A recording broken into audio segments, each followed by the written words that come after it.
बिस्मिल्लाहिर्रहमानिर्रहीम। देखने और सुनने वालों को अस्सलामुअलैकुम।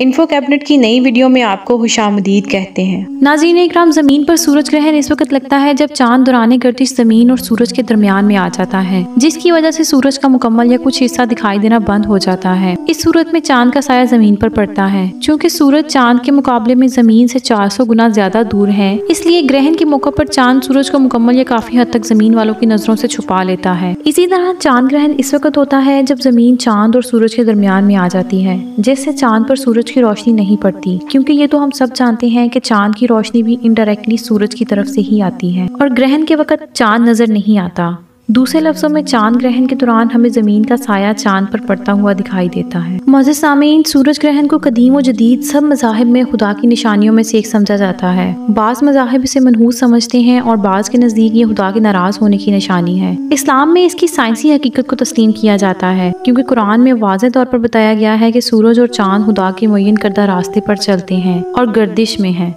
चूँकि इस्लाम एक मुकम्मल दीन है, इसलिए इस्लाम ने हमें इस गैर मामूली तब्दीली के बारे में भी रहनुमाई दी है और सबसे पहले इसके मुतालिक फरसूदा नजरियात और अकायद का खात्मा फरमाया। मोअज़्ज़िज़ सामीन, सूरज ग्रहण और चांद ग्रहण के हवाले से सबसे ज्यादा जो गलत नजरियात हमारे माशरे में फैले हुए हैं वो हामला औरत को लेकर हैं। बहुत से लोगों का मानना है कि सूरज ग्रहण के दौरान हामला खवातीन को कोई काम नहीं करना चाहिए, ना ही घर से बाहर निकलना चाहिए और इसके साथ साथ तेज धार वाली अशिया यानी छुरी या कैंची वगैरह से दूर रहना चाहिए। उनका मानना है कि ऐसा करने से बच्चा एबनॉर्मल पैदा होगा। इसके अलावा सूरज और चांद ग्रहण से और भी कई ज्यादा तोहिमात वाबस्ता हैं, जिसमें से एक ये भी है कि सूरज ग्रहण इक़्तिदार मुंतकिल होने समेत आलमी सियासत में बड़ी तब्दीलियां ला सकता है। कुछ अफराद ग्रहण के दौरान रेत में दबने को बीमारी से निजात का जरिया समझते हैं। इसके अलावा दीगर अकायद में खौफ के ख्यालात शामिल हैं। कदीम चीन में लोग सूरज ग्रहण के असरात का मुकाबला करने के लिए एक जगह पर जमा होकर जोर से चीखते थे। इनका मानना था कि एक बड़ा सांप चांद को खा रहा है, जिसे शोर के जरिए डरा कर रोकने की जरूरत है।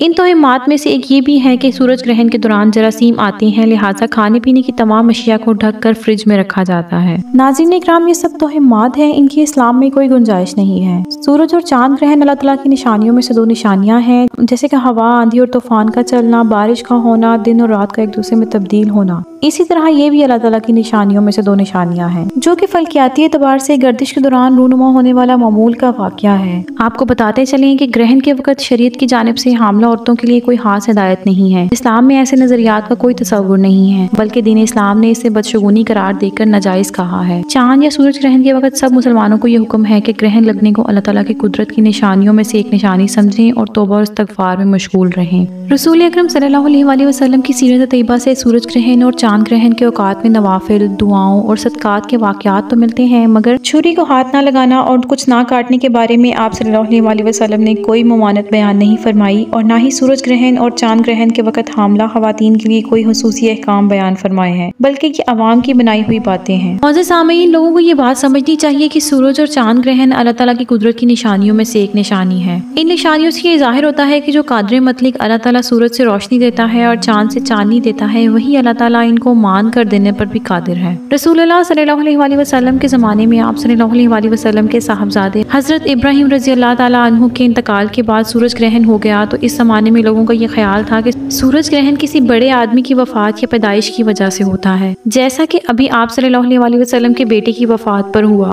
तो आप सल्लल्लाहु अलैहि वसल्लम ने इस अकीदे की नफी फरमाई। बुखारी शरीफ की एक रिवायत है जिसका तर्जुमा कुछ यूं है, बिलाशुबा सूरज और चांद किसी के मरने की वजह से ग्रहण नहीं होते, लेकिन वो दोनों अल्लाह ताला की निशानियों में से दो निशानियां हैं। लिहाजा जब तुम सूरज और चांद ग्रहण देखो तो खड़े हो जाओ और नमाज पढ़ो। इसी तरह सही बुखारी की एक और हदीस में मरकूम है कि आप सल्लल्लाहु अलैहि वसल्लम ने फरमाया, चांद और सूरज का ग्रहण आसारे कुदरत है, किसी के मरने, जीने या किसी और वजह से नमूदार नहीं होते, बल्कि अल्लाह अपने बंदों को इबादत दिलाने के लिए ज़ाहिर फरमाता है। अगर तुम ऐसे आसार देखो तो जल्द अज जल्द दुआए इस्तगफार और याद इलाही की तरफ रुजू करो। मोअज़्ज़िज़ सामीन, इन रिवायात से मालूम हो गया कि सूरज और चांद का ग्रहण होना किसी की मौत और हयात की बिना पर नहीं होता। नाज़रीन इकराम, हम उम्मीद करते हैं कि हमारी आज की वीडियो से आपको मालूम हो गया होगा कि इस खास यानी ग्रहण के वक्त में लोगों का अमल क्या होना चाहिए। हामला औरत के लिए भी वही हुक्म है जो दीगर लोगों के लिए है, यानी जब तक ग्रहण रहे नमाज में मशगूल रहना चाहिए, अल्लाह की हम्द व किब्रियाई और पाकी बयान करनी चाहिए, तौबा और इस्तगफार की कसरत करनी चाहिए। आखिर में अल्लाह ताला से दुआ है कि अल्लाह ताला हमें तौबा और इस्तगफार करने की और नेक अमाल करने की तौफीक अता फरमाए। आमीन सुम्मा आमीन।